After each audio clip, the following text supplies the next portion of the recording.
Comedian Kevin Hart has resigned from his gig hosting this year's Academy Awards after he was attacked by a ravening mob composed of 7 basement dwellers and 412 Russian bots for tweets he sent in 1852 saying that he wouldn't want his son to be gay. President of the Academy of Motion Pictures Arts and Sciences, Shirley Whiteman, told reporters, quote, "This was a terribly embarrassing incident. We assumed that Kevin, being a black comedian, could be counted on to have the opinions we white elites have assigned to African Americans. But you might say he went off the plantation, and we had to send the dogs after him to bring him back. Then we had to whip him, then brand him, then sell him downriver so that other black comedians would not get any ideas about defying us in the future," unquote. Hart's resignation left the Academy scrambling, as Whiteman explained in a statement released to his therapist, quote, "We now have to answer the question, who is homosexual enough to host an antiquated award show that nobody watches, celebrating incomprehensible movies that nobody saw?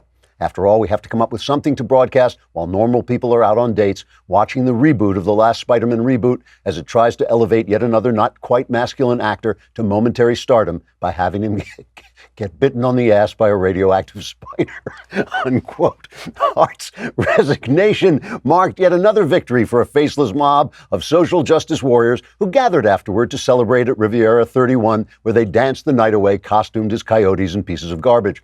As head SJW Shirley Whiteman, no relation to the Motion Picture Academy president, told reporters while vomiting blood on the men's room floor, quote, "It isn't easy to be small-minded and mindless at the same time, but by golly, we did it, and now thanks to us, another black man is out of work. What a glorious occasion." Trigger warning, I'm Andrew Klavan, and this is The Andrew Klavan Show. I feel hunky-dunky, life is tickety-boo. Birds are winging, also singing hunky-dunky-doo. Ship-shape, tipsy-topsy, the world is zippity-zing. It's a wonderful day, hurrah, hooray! It makes me want to sing.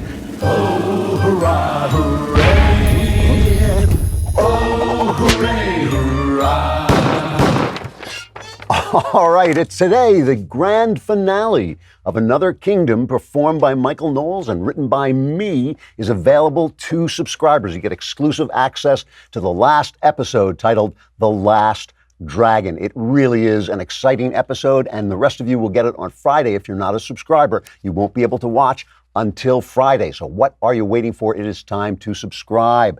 We hope you've enjoyed this season of Another Kingdom. Head over to dailywire.com and subscribe to rewatch the full first and second seasons and receive premium access to all upcoming content. And if you can't get enough of Michael Knowles, which describes nobody, he'll be on the show later to discuss the craziness that's happening in Brexit. With his, Vanity Fair over the weekend, I just saw they called me an old crank.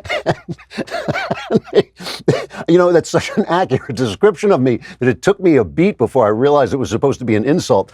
But now, I'm afraid I may have said something to offend people at Vanity Fair. And if so, I just want to, say, in the great tradition that we've now developed, I just want to apologize deeply for not caring what they think.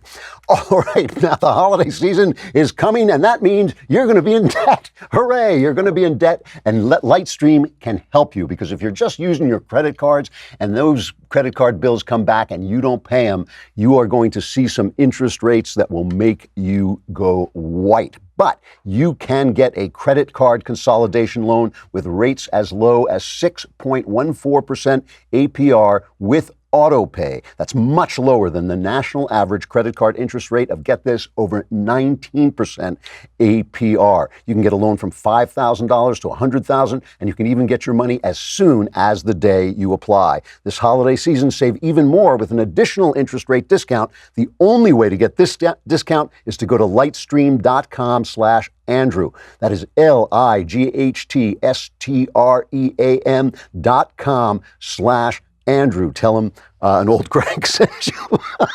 Sorry.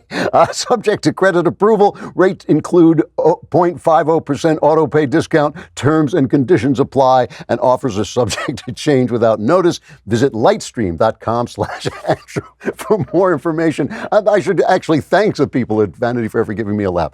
All right. Baby, it's swampy outside. Boy, all weekend long, the swamp has been overreacting. In In Empire of Lies, a novel I wrote, one of the characters, Empire of Lies is about how political correctness, it's a thriller about political correctness that makes a oncoming terrorist attack virtually invisible by forcing people not to talk about the things that contribute to terrorist attacks, like in this case, Islamism. And at one point, the hero goes to a university where he's finding out all the things that people can't say. And somebody says this, I'm quoting myself here, which I don't like to do, but it's worth it. He says, these powerful people believe things like one culture is as good as another, or there's no such thing as good and evil, and therefore if America is at odds or at war with somebody, it must be America's fault. He says you only have to think about those statements for 2 minutes to see that they can't possibly be true, but these people think they should be true, and they think they'll seem to be true if no one is allowed to say that they're not true. So they attack anyone who says that they're not true. They call him names, racist, sexist, phobic, offensive, whatever. They demand apologies from him. They make his life a misery, so no one wants to speak up. And the hero says, so it's like the emperor's new clothes. And the guy says, right, except instead of clothes, it's the emperor's lies. And in an empire of lies, only a crazy man would speak the truth. And what he goes on to say is, when they destroy you, they don't destroy you for speaking the truth, they destroy you for being crazy, because you have to be a different kind of person, an offbeat, eccentric, or even wild kind of person to speak the truth when you know it's going to cost you your job. And when you're listening to me, my wife scolds me about this. My wife actually says to me, you don't care enough about what people say about you. You don't care enough about your status and your reputation. She's right. I don't. I'm here doing something else. I'm writing and talking as honestly as I know how. It gives me great joy to do it. I've already lost all the Hollywood jobs, and I've gotten the reviews where they call me names. I've got all that stuff. It doesn't mean a thing to me because I love what I'm doing and it matters to me, and I think it's what God wants me to do. But that's not the usual thing. People can be got. They want what they want. They want the lovely things that they've built. Kevin Hart is a guy who grew up without a dad. His dad was a cocaine addict. He went to prison. His mom, raised him. He is the guy that we want Americans to be. He's the guy who overcame, the difficulties of his youth, and he became a big success. He is the all-American guy, right? This is the kind of person we think like, yeah, this is what we love about America, that he can do it. When he got his job hosting the Oscars, he said, this is my dream job. This is what he worked. He's a kid, he's growing up, he's thinking about being an entertainer. This is a big deal. It is a big deal to him. He wants it. And they go back and they find some tweets where he said, if my son comes home and tries to play with my daughter's dollhouse, I'm going to break it over his head and say, stop, that's gay. Okay, so this, oh my goodness, this was too much. And so the whole point about this, it's not about right or wrong. It's certainly not about the fact that it's in the past. It's about the fact that it's all power. It's identity politics, is just power. Identity politics is power politics with your face pasted on it as a mask, right? If they know they can take away from this man his dream job, the job this Black American worked for all his life and suffered for and did all the stuff that you have to do. And when you go into show business, when you become a writer like me, you're risking a lot. You're risking your life. Most people who do these things could do other things, could do safer things like be a lawyer or a businessman. Being in the arts is a risky profession. This guy made it. He succeeded. And now he's in danger because he said something that he believed at the time, may believe now. He may believe it now, that's the way, he should. It's none of your damn business. And if he tweeted it, he has the right to his opinion. Let me just point out, you know my points of view. People on our listenership are always attacking me for not condemning homosexuality. I don't care what other people do with their private life. I've never said whether these things are sinful or not, because I think that's between you and God. And God, as I read the Bible, God has purposely told us that we are not to judge other men's sins. That is not what we are here for. We are here to love one another. We're here to sit down, even with sinners, as Christ did. It's hard for me to, it doesn't tell you in the Bible what Christ said to the sinners when he sat down with them, but I really doubt he harangued them over dinner. It was everybody else saying to him, why are you doing this? And he said, these are the people I've come for. These are the people I've come to collect. And so I feel like it's not my job to make those judgments. It is God's job. and I've worked with so many talented, lovely, wonderful gay people. I don't want to attack anybody or even think about their relationship with God, which is their personal issue, okay? But you have the right to pass judgments on behaviors. You have a right to say what you think about them. You have a right to even make nasty comments. I mean, for crying out loud, it's not going to change anything. It's not going to make people more tolerant to silence people. It makes you just more angry. It just enforces lying. It means that now Kevin Hart has to not say the things that he wanted to say. So we saw the usual lynching. It's a lynching. That's what it is. It's a social lynching. First they come out and Kevin Hart makes this statement. This is cut number 7. He comes out and says, oh my God, this whole thing is coming back and I don't want to hear about it. Here he is. My team calls me, oh my God, Kevin, the world is upset about tweets you did years ago. Oh my God. Guys, I'm almost 40 years old. If you don't believe that people change, grow, evolve as they get older, I don't know what to tell you. So that's the first thing that everybody says, oh, it was in the past. And this is, I mean, they've actually gotten into trouble with this. The Heisman Trophy winner, this lovely guy from Oklahoma U, Kyler Murray's the quarterback there. He won the Heisman Trophy, gave this beautiful speech, thanking God, thanking his coaches, thanking his parents.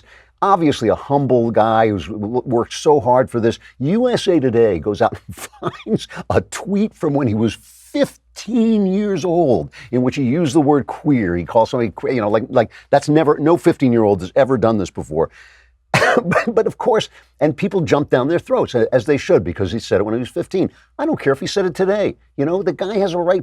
Part of what defines you is what you don't like. Part of what defines you are the things that you disapprove of. You're perfectly allowed, you should be perfectly allowed, without risking your career, to have an opinion. It is not like attacking somebody's race, which is the way they're born. It's part of the image of God that they are made in. It's not like that. When you attack people's behaviors, when you attack their philosophies, when you criticize them, even when you make jokes about them, you're perfectly within the rights of human interaction. Let us pause here for just a moment and talk about man crates, which I love. They make such great Christmas presents. I know that when, if you're a lady and you go to your boyfriend and you say, what do you want for Christmas? I know what he says. He says, I don't know, because guys never know what they want until they see it. They have no idea. But with man crates, the crate itself is a gift. It comes in this wooden crate. You got to pry it open with a crowbar. So, that's what guys like. Guys would like to be prying open wooden crates with crowbars on Christmas Eve while they get splinters and nails all over the thing and their girlfriends disapprove. That's what we're here for. We're here to make a mess. That is why we're here. And I just love them. I got one for whiskey appreciation that I still use the beautiful glasses they send. I got one for grilling, which I force my friend Owen Brennan, because he's a better griller than I am. I force him to come over and use that one. But it is really good gifts. And listeners to this show can buy one gift and you'll get the second gift for 25% off when you go to mancrates.com/Klavan. This offer is only for the holidays. Buy one gift and get the second 25% off at mancrates.com/Klavan. That's mancrates.com/Klavan. And you have to be a real man to know how to spell Klavan. It's Klavan. No E's. It's not easy, believe me. So that's the first statement that Kevin Hart makes, just saying, this is terrible. Then he says, I'm not going to apologize. Here's the second one. So I just got a call from the Academy, and that call basically said, Kevin, apologize for your tweets of old, or we're going to have to move on and find another host. Talking about the tweets from 2009, 2010. I chose to pass. I passed on the apology. The reason why I passed is because I've addressed this several times. This is not the first time this has come up. I've addressed it. I've spoken on it. I've said where the rights and wrongs were. I've said who I am now versus who I was then. I've done it. I'm not going to continue to go back and tap into the days of old when I moved on and I'm in a completely different space in my life. The same energy that went into finding those old tweets could be the same energy put into finding the response to the questions that have been asked years after years after years. We feed in the internet trolls and we reward them. I'm not going to do it, man. I'm going to be me. I'm going to stand my ground. Regardless, Academy, I'm thankful and appreciative of the opportunity. If it goes away, no harm, no foul. So you just know that what the next thing is going to be, because again, this is the guy's dream job. He worked his way to get it. So finally, he steps down. He says, I've made the choice to step down from hosting this year's Oscars, and he apologized. I sincerely apologize to the LGBTQ community for my insensitive words from my past. I'm sorry that I hurt people. I'm evolving, and I want to continue to do so. I think we all wish at this point that just one of these guys would just say, you know what, screw you. Screw you. These are my opinions. I have opinions. Sometimes they're not politically correct. This is me. He wants his career. He worked hard to get it. He came up from a hard place. He got the dream. He doesn't want to give it up. People care. If everybody except your humble host cares about what people say about them. And I think that this is, what you're seeing is vicious. And as other people have pointed out, and by the way, the apology will never be enough. A Washington Post opinion piece was called, is it enough? Has he done enough penance? Is it enough, or is it just a start? The Washington Post is going to decide how much he has to suffer. Christian Toto, our friend from Toto in Hollywood, the right-wing film critic, points out that all these leftists have said all these homophobic things. Chelsea Handler, she used a homophobic attack on Lindsey Graham, saying what kind of video do they have of you performing oral sex that you have to go along with the Republicans. Jimmy Kimmel attacked Sean Hannity, saying, do you prefer to be on top or the bottom with Donald Trump? Sons of Anarchy guy Ron Perlman attacked Senator Rand Paul for saying he was having oral sex and all this stuff. But that's the point, you see. It's not about increasing tolerance about gay people. It is about policing doctrine and punishing the people who essentially disagree. Kevin Hart is a guy who never went along with the killing Trump crowd. I don't know what his politics are. He didn't use those jokes. He didn't do what everybody is doing and virtue signal and send the signal, yes, I am certified. The white elite can now approve of me because I go along with their opinions. The black community, if there is such a thing as a black community, the black community was part of the reason that even in California moves to attempt legally and constitutionally to institute gay marriage didn't work. Their black community showed up and voted against it. They had strong feelings about it. And it's white elites who are imposing these ideas. But again, it is not about tolerance. It's not about anything. It's the swamp. It is the swamp saying we are the dictators of opinion, of thought. We are the ones who decree what you can say, what you can do, how you can succeed, what kind of person you have to be to succeed. Which brings us to Donald Trump, because the thing is, going back to where I started, in an empire of lies, only a crazy man will tell the truth. And they sent Donald Trump specifically because he's so offbeat. He is such a guy with bad manners, so he doesn't care about political correctness, a guy who's not always the most moral person in the world, so scandal can't touch him because we all already know what he is, right? So this weekend, or at the end of last week, not just the Mueller investigation, but the federal attorneys for the Southern District of New York, to whom Mueller has passed on aspects of the investigation, sent sentencing guidelines into the court, including sentencing guidelines about Michael Cohen.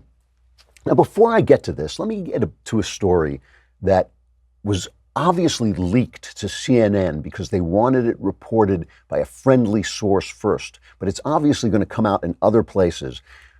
Emails that went back and forth between the FBI director and Rod Rosenstein at Justice, in which they said, this is CNN reporting, right? In the hectic 8 days after Donald Trump fired FBI Director James Comey, Deputy Attorney General Rod Rosenstein and top FBI officials viewed Trump as a leader who needed to be reined in, according to two sources describing the sentiment at the time.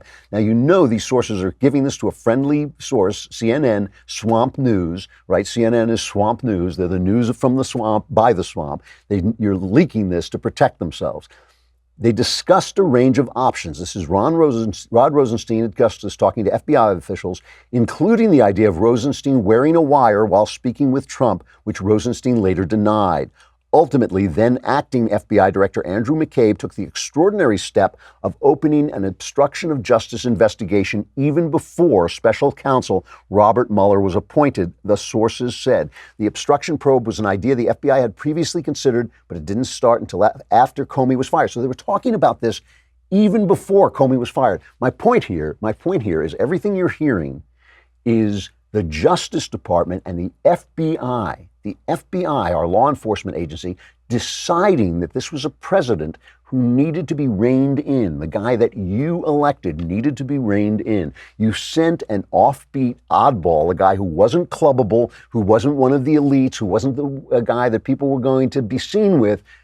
They thought that, it was nice of you to vote for him, thanks very much, but we are going to reverse this election. We're going to reverse the effects of this election by starting investigations that will rein him in. Just imagine if the FBI had been caught doing that to Barack Obama, who certainly violated all kinds of rules of constitutional governance in his IRS scandal and all the rest. He violated all this. Just imagine if the FBI had said, we're going to rein this guy in. So when you hear what I say next, you should understand that this is all part of the program of the swamp to rein this guy in. And it is not a point about whether he's a good person.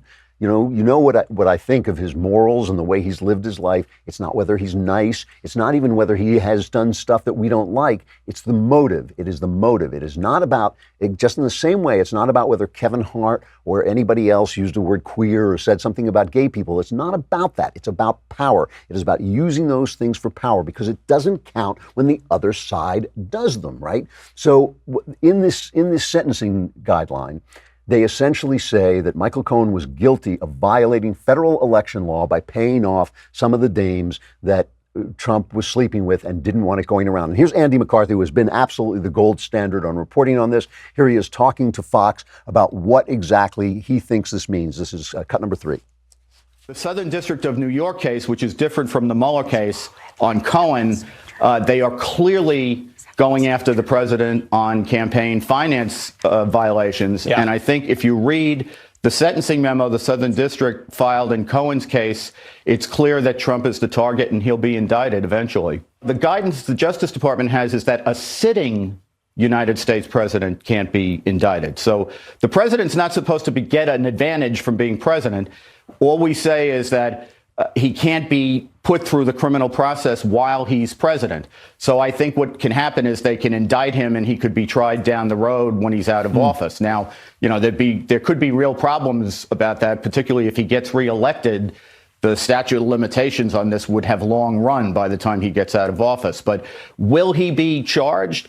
Are they setting the stage to file charges against him?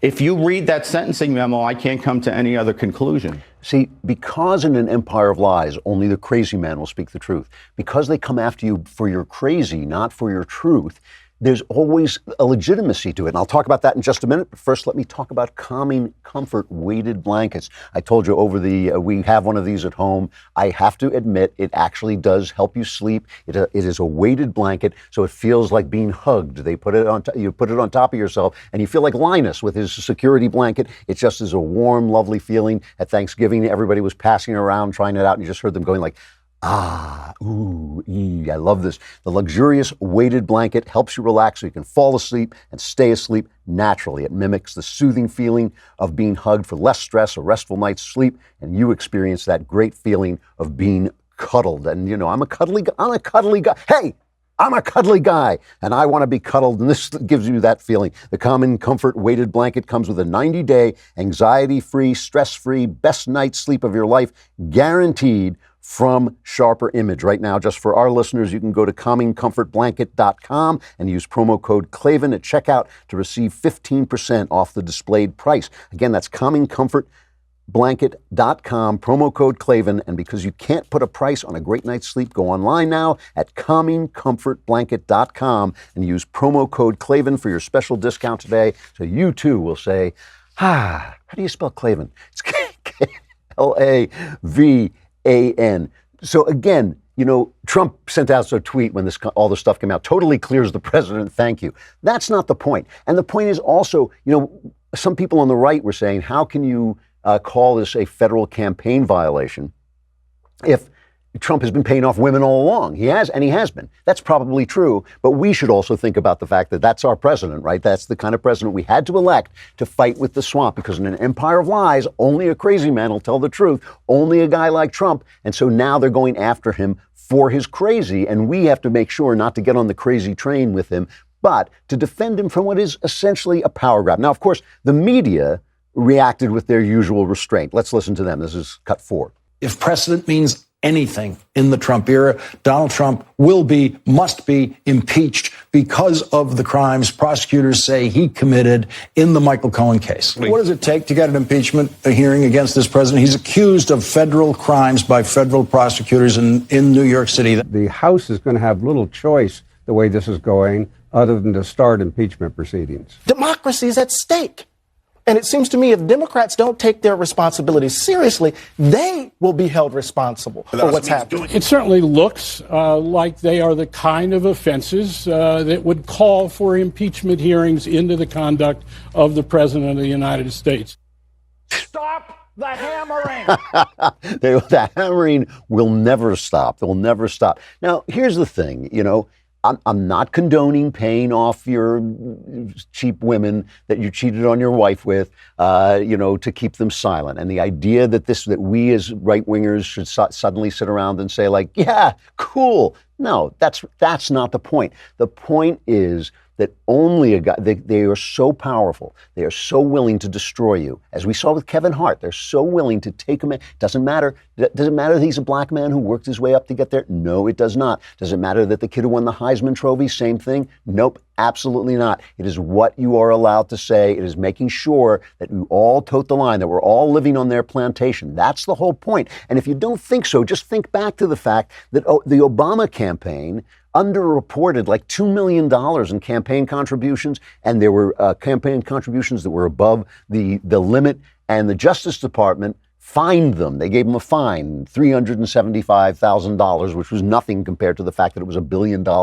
operation. It was nothing, and so now they say, well, it's different now, it's different. And then we had, remember Dinesh D'Souza made that, what was it, like 20 grand? And they threatened him with 15 years in prison. They finally forced him to spend time in that, confinement facility where he had to go back and sleep in basically a prison-like environment, and until Trump pardoned him. But then when Rosie O'Donnell was found doing, that's different, it's different. It's only about this. It is only about their power. It is only about the fact that their power has been challenged. And it's always this. Now they're going to go after Trump on a sex charge. They're going to impeach him on a campaign violation and a sex charge. They'll probably do it, but it's going to be fun to watch, because just remember, a lot of the guys who are in there now, like Jerry Nadler, who's calling for impeachment, he was defending Clinton, saying you can't impeach a man for his private sexual life. You can't do that. So the hypocrisy, of course, is thick. It's all about the swamp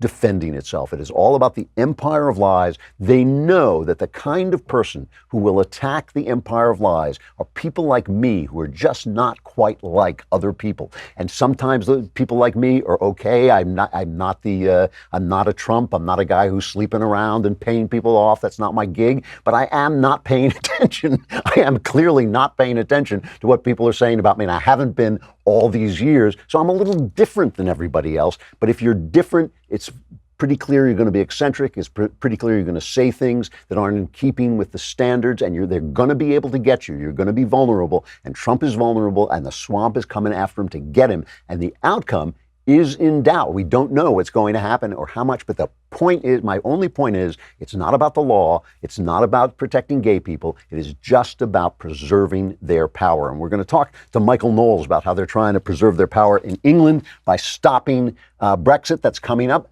First, I got to say goodbye to Facebook and YouTube. And if you're not subscribing, come to dailywire.com and subscribe. You'll get Another Kingdom, which is coming to its shattering conclusion even as we speak. And you'll get Knowles' show and Shapiro's show, and you'll get to be in the mailbag. I'll answer all your questions, solve all your problems. It's just a lousy $10 a month or $100 for the year. And for the year, you get the Leftist Tears tumbler. But the most important thing is you have that money and we want it. So send it to us now.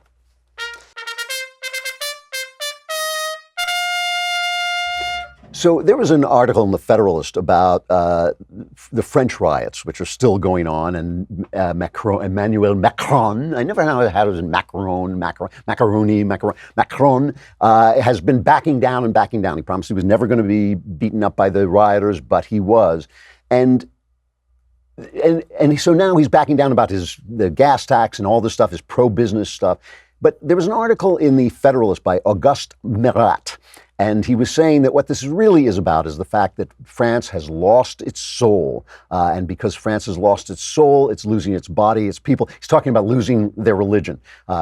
Its people, communities, business, and infrastructure. And what we're seeing is a collapse in Europe of all their standards, all the things that made them what they are, Christendom and all this.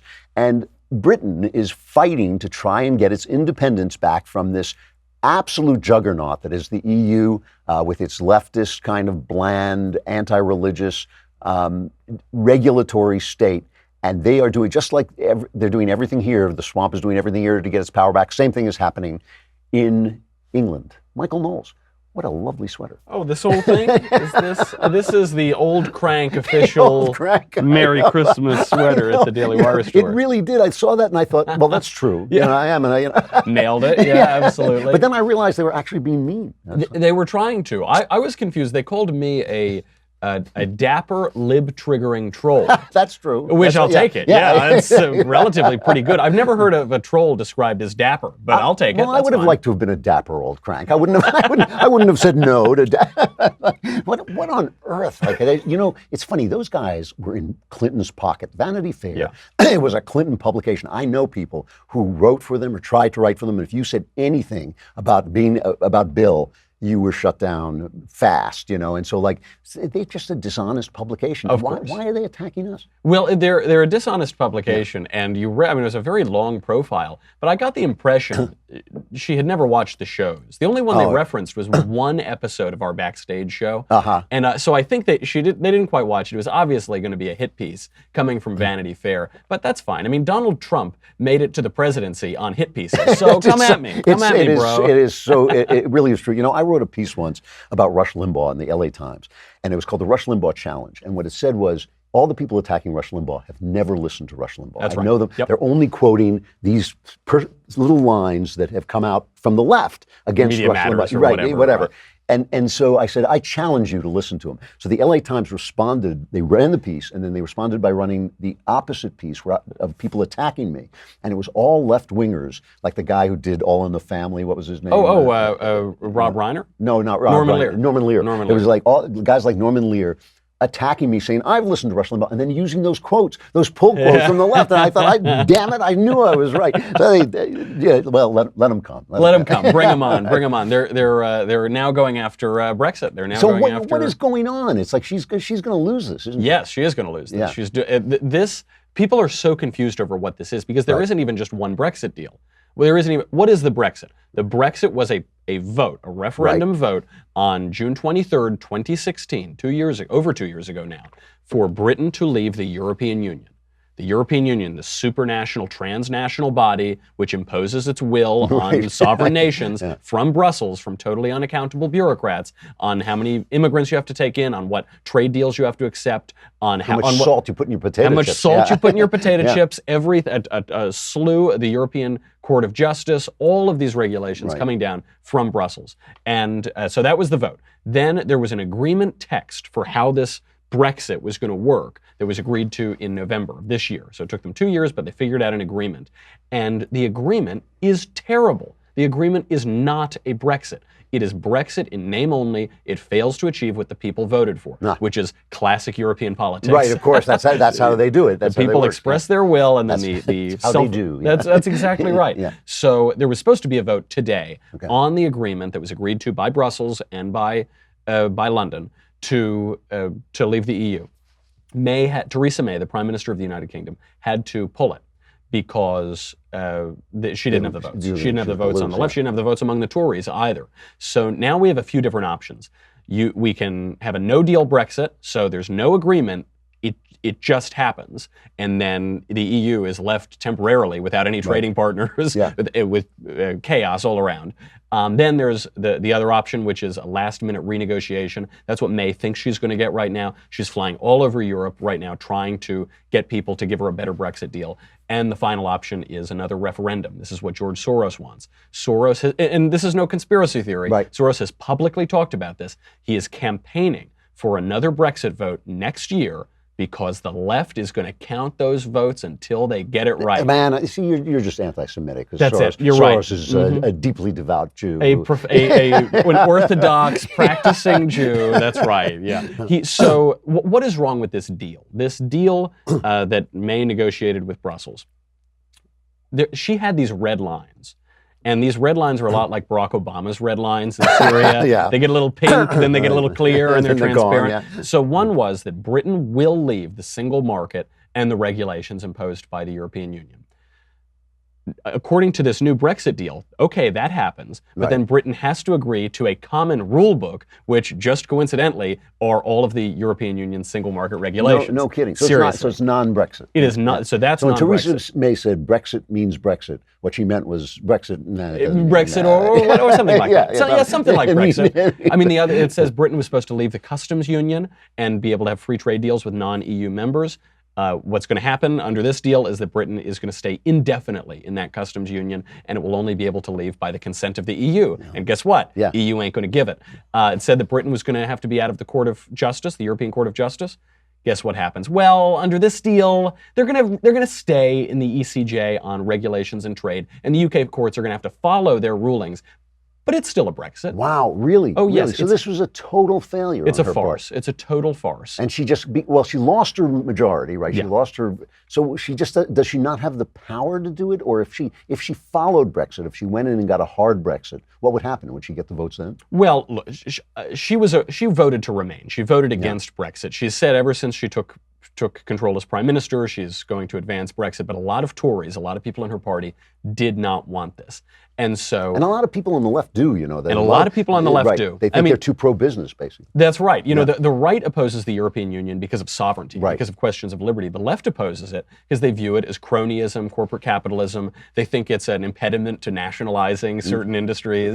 So it's got opposition on both sides. Yeah. What will happen if so they're predicting that the sky will fall if there's a no-deal Brexit. Oh, they've been predicting this forever. Forever and ever. What is really going to happen? There almost certainly will be some limited chaos in the short term. I mean, if it goes, this could affect air travel. This could affect certainly, obviously, trade. Instantly, trade deals are going to disappear. This could. The big worry is the backstop.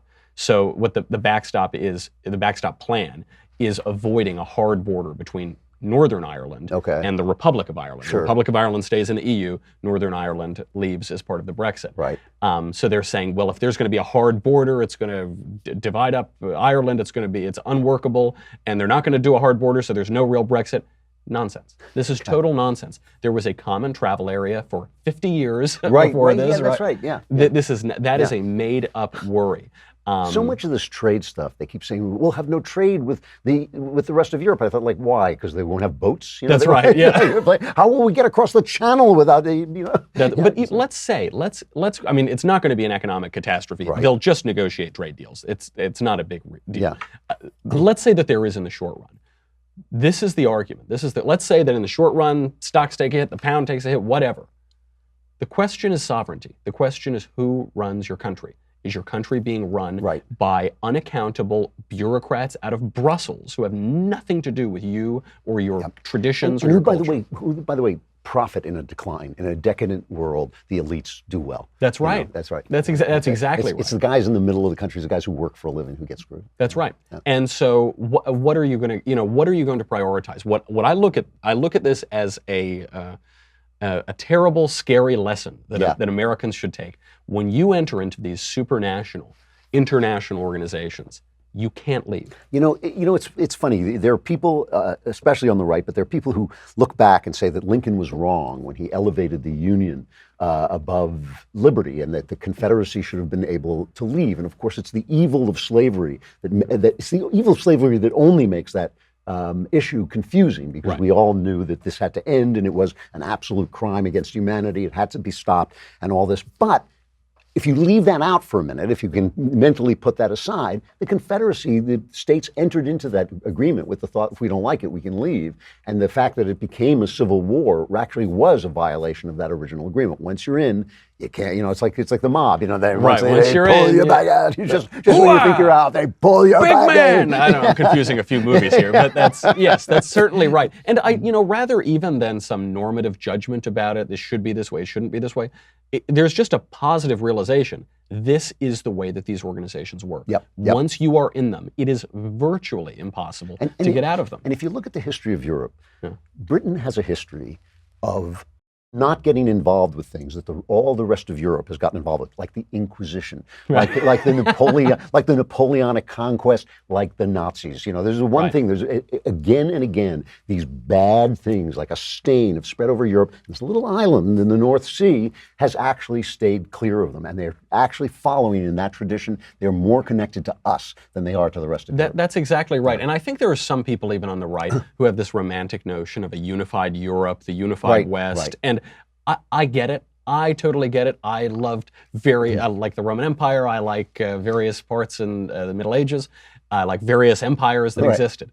But look at what it is now. Look at what a united Europe looks like now. It's not a united Christendom. It's not a united common culture or anything like that. It is this secular, weak, awful, leftist, decadent, environmentalist, whatever ism you want to attach to it, that is being run by Germany. That's the other side of it. That's right. They won. I know. They actually won. And they fought one war against the they fought another war against the entire world, and then we just gave it to them. And now this with letting all the Islamic immigrants in, anti-Semitism is spreading. Germany is getting everything they want.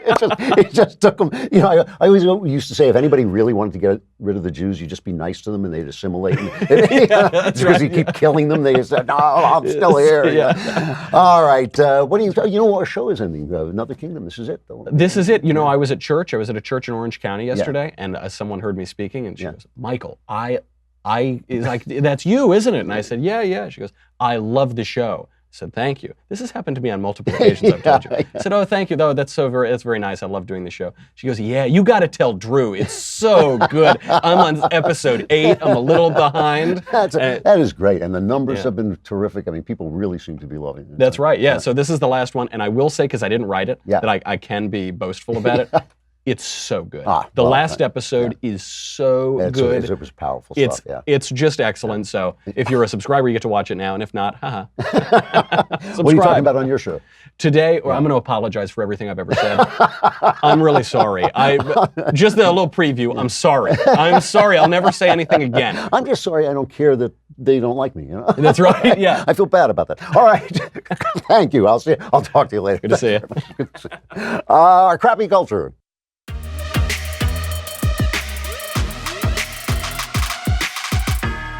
Well, I have to end with this. This is one of my favorite things, is climate change. I don't actually believe that climate change is a hoax. I think that what is a hoax are the leftist policies that will not do anything about climate change, the power grabs for oil business, the power grabs for control over our energy. That's the hoax. I mean, obviously the climate is changing. I'm sure that human enterprise has something to do, it contributes to that. I mean, we are making changes in the environment, but without going back to living in caves, that's just going to always be the truth.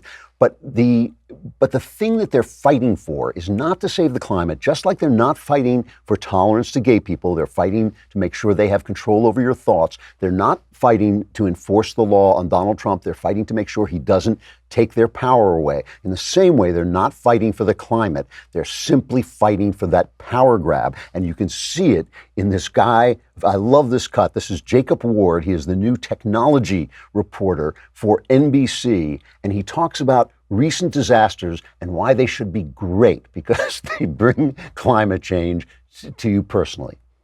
I'm so conflicted on this issue because on the one hand, it's good news in a sense that we can feel it in our lives now, that we're beginning to see floods and wildfires and all sorts of things that are directly being produced by the forces at work here in our changing climate. And yet at the same time, scientists have always said to us that by the time we actually tangibly feel it in our own lives, it's kind of too late. And so there's a real sort of mixed blessing here in the fact that we're actually experiencing it day to day now. That, ladies and gentlemen, is the voice of the elite. It is good news that we're having wildfires and floods because it brings climate change home. And it's a little bad news because it might be too late, but it's not bad news because you're being killed. It's not bad news because people are losing their homes. It's not bad news because people are drowning or burning up. Now, of course, there have always been fires and floods. It's the climate, and we can't control these things. So it's not even proof of anything. The fact we've always suffered from this, it is simply the narrative that this is getting worse under climate change. I'm not even sure that is true of fires. I mean, fires are spreading for all kinds of different reasons. But he just never, the one thing that he never mentioned in there were the sufferers. I mean, how could be good news for people to lose their homes, for people to die in fires, for people to be washed away? He said it's good news because it's bringing climate change home. It's bad news because it may be too late. But it was never bad news because anybody was getting hurt. That is the voice of the elites. They do not care what's happening to you. They just want their damn power. Give it to them. Give them the power now. All right, we will be back. I won't be back tomorrow. I'm sorry. I'm traveling tomorrow. I'm going to be speaking up in Silicon Valley at their Liberty Club in Silicon Valley. If you're around, come and visit, and I'll be there talking. So I'm going to do Wednesday, Thursday, and Friday. I'll have a Friday show this week, but Tuesday I'm gone. So I'll see you on Wednesday. Get your mailbag questions in. I should have said this before. Get your mailbag questions in. Go to dailywire.com, hit the podcast button, hit the Andrew Klavan podcast, hit the little mailbag symbol, ask your questions. I will answer them. My answers are guaranteed 100% correct and will change your life on occasion for the better. I'm Andrew Klavan. This is The Andrew Klavan Show.